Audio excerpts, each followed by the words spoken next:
Hey, sis, why didn't you come to Mom's funeral? What? I can't believe my own sister wouldn't even come to our mother's funeral. You're so cold-hearted. It's awful, just awful. That's not something a decent person would do. I was bewildered by the sudden phone call from my sister. That's because our mother had already passed away 3 years ago. We had a proper funeral. I didn't know what my sister was talking about. I'm married and working.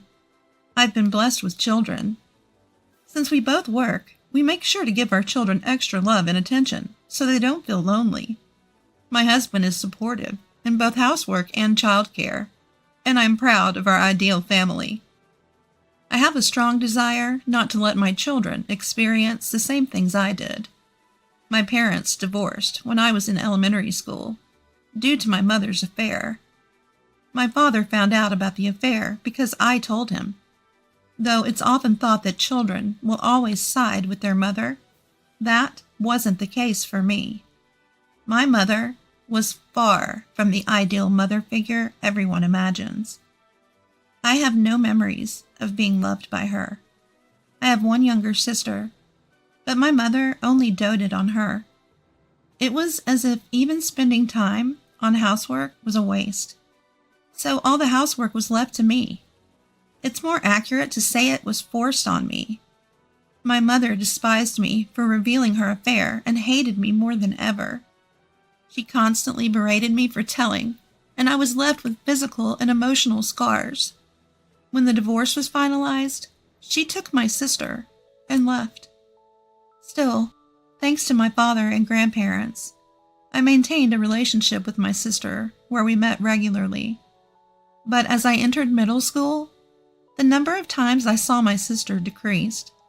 I thought it was an adult issue, but it seemed my sister was avoiding meeting me for some reason.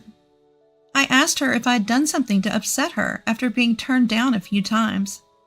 According to my sister, our mother told her that our family falling apart was my fault. From my mother and sister's perspective, I was the traitor to the family.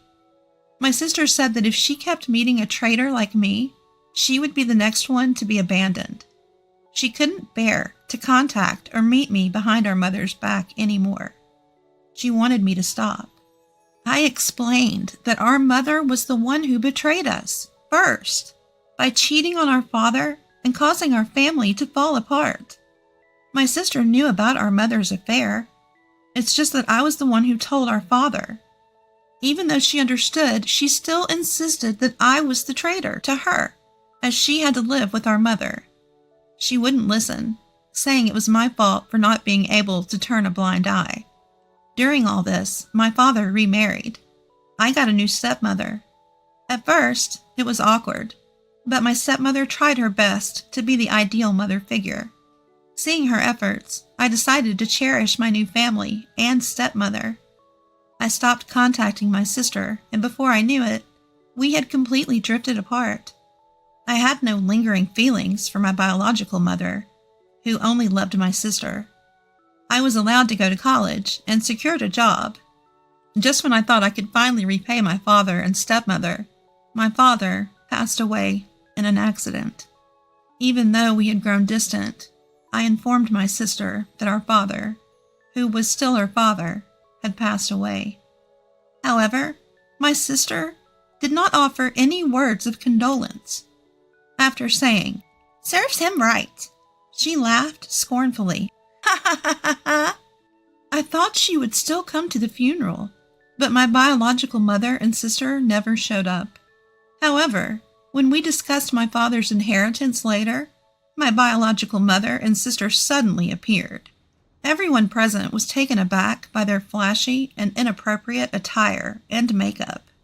Their heavy makeup made them barely recognizable as the mother and sister I remembered.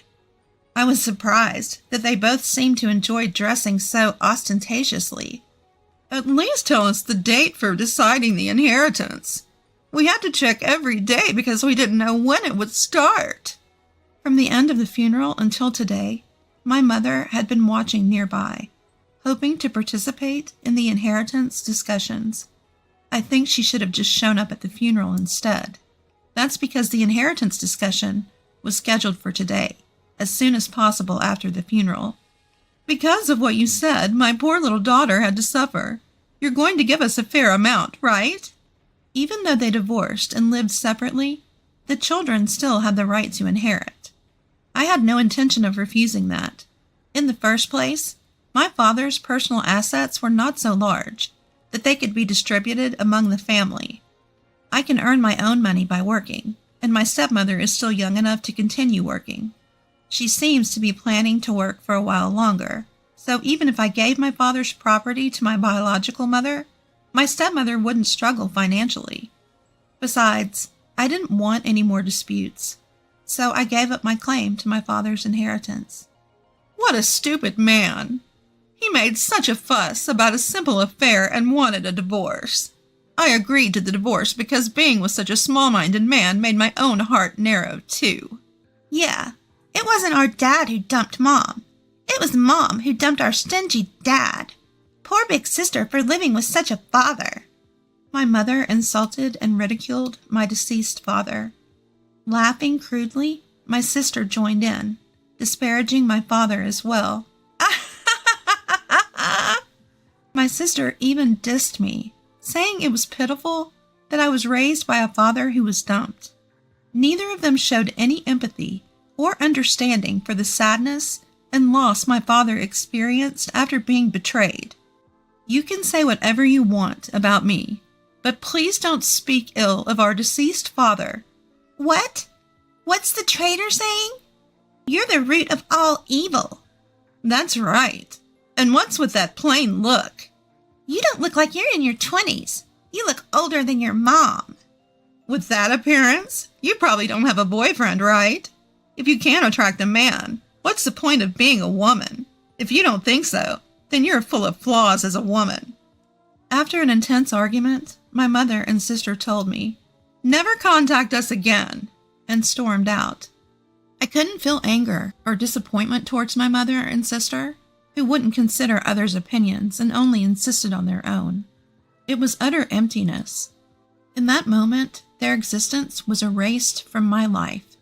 After they left, there was silence for a while, but someone coughed and snapped me back into reality. The inheritance was then divided solemnly.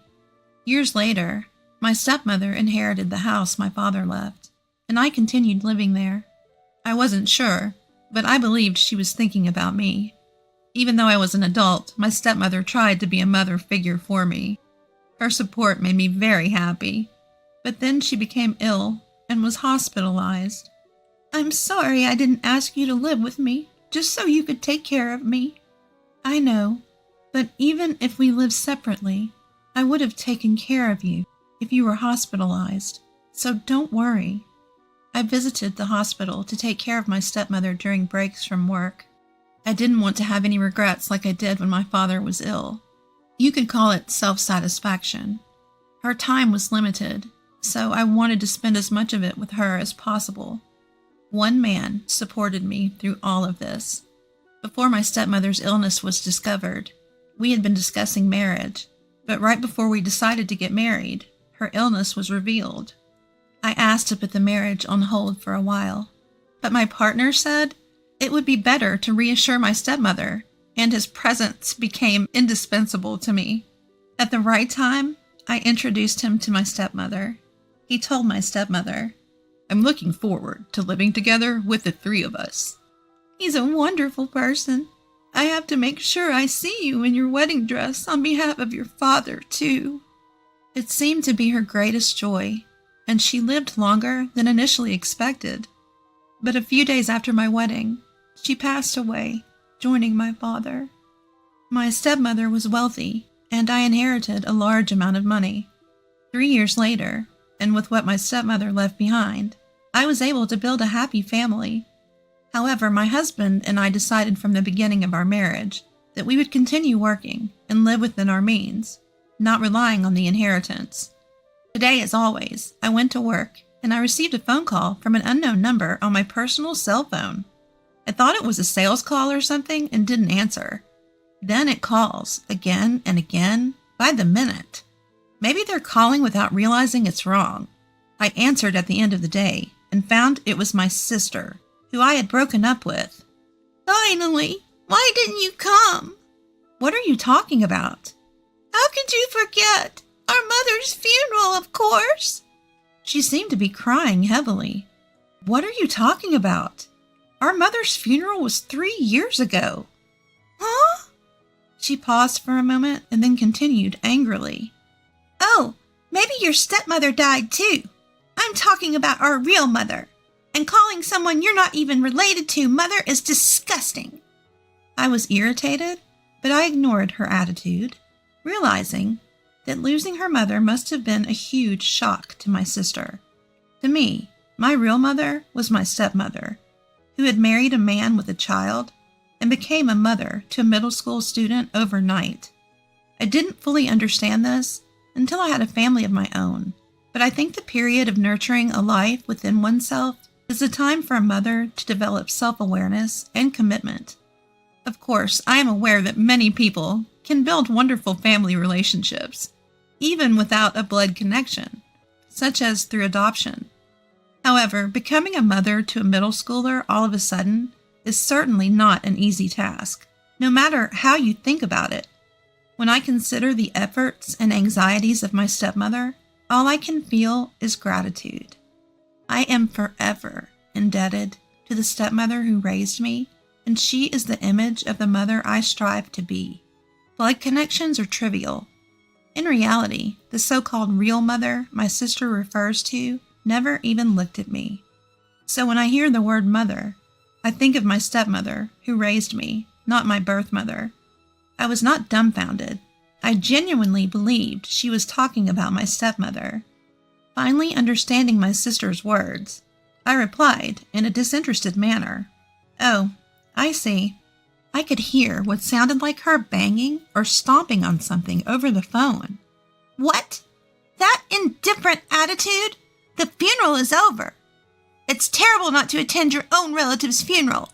What a cold-blooded person. You must not have red blood in you. Although she made a valid point, my sister also didn't attend our relative's funeral. Moreover, our deceased father loved both my sister and me equally. I believe he was more affectionate than my mother. Not only did my birth mother and sister not attend my father's funeral, but they also snatched his inheritance and insulted and despised him. If you ask me, I think those two are the ones without red blood flowing in them. Indifferent. Well, we are strangers, aren't we? Huh? You interfered with the inheritance even though you didn't attend Dad's funeral, right? Weren't you the one who said never to contact you again? And I just found out about our mother's passing now, you know? After a brief silence, my sister uttered a small, "Ah, I forgot. I meant to inform you about the funeral." Well, I'm glad you remembered. I'm going to renounce all the inheritance related to that mother, so you can do whatever you want with it. I said just that and hung up the phone. However, my sister, perhaps lacking comprehension, contacted me again a few days later. "Help me, Katie. It seems our mother hinted at marriage to various men. Isn't that like marriage fraud? They're yelling at me to pay compensation if I don't want to be sued. I'm being yelled at a lot." Well, just pay them. "If I could, I wouldn't be calling you. Didn't you hear me say various men? It's not just one or two. Some of them seem pretty sketchy, too." That's tough. But remember, you were the one who said never to contact you again. Furthermore, it should have been known that our mother was promiscuous with men, since she cheated on our father while he was still alive. In fact, she didn't have just one affair. If it had been only one person, our father might have forgiven her, thinking it was just a momentary lapse of judgment. Only our father would know the truth. There might be a possibility that I couldn't accept my mother, who had multiple relationships, as a mother. That's because my father tried to adopt my sister several times through a lawyer. But I was told that my sister didn't want to leave, so I gave up on that idea. My sister wanted to stay with our irresponsible mother, even though she saw her up close. Even if our mother had imprinted on her, my sister still wanted to be with her. twisting the memories we both shared. It's fair to say that not being able to leave even after becoming an adult is equally guilty. There's no room for sympathy here. Well, that's...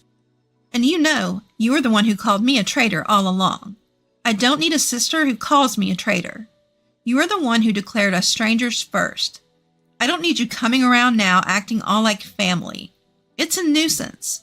Don't ever contact me again. We're strangers after all. I hung up the phone without checking my sister's reaction.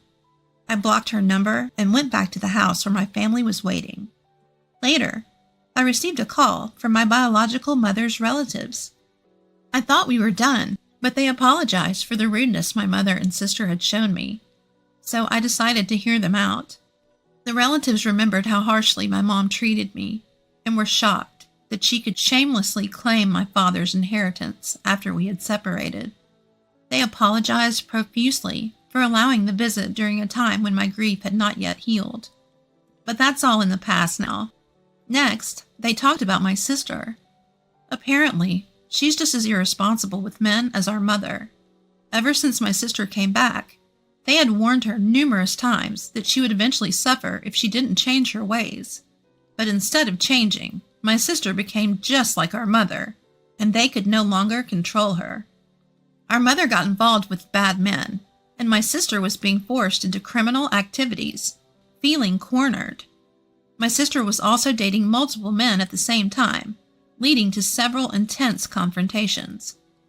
Unable to handle it anymore, the relatives declared that they would cut off their relationship if their advice wasn't heeded, and then our mother died. As my sister is an adult, they decided to continue with cutting off the relationship, but right after our mother's funeral, another confrontation occurred. Since then, her whereabouts have been unknown. They advised me not to get involved with her anymore. I didn't plan on it anyway. However, I can't help but feel sorry for her, as there might be some room for sympathy regarding the criminal activities she was forced into. But there must have been a way for her to atone. If she didn't take that path, then I guess it's her own fault. That's what I decided to think. After hanging up the phone, I heard the sound of my husband and children laughing happily in another room. I want to protect this family. So I decided to live my life, using my biological mother and sister as negative examples.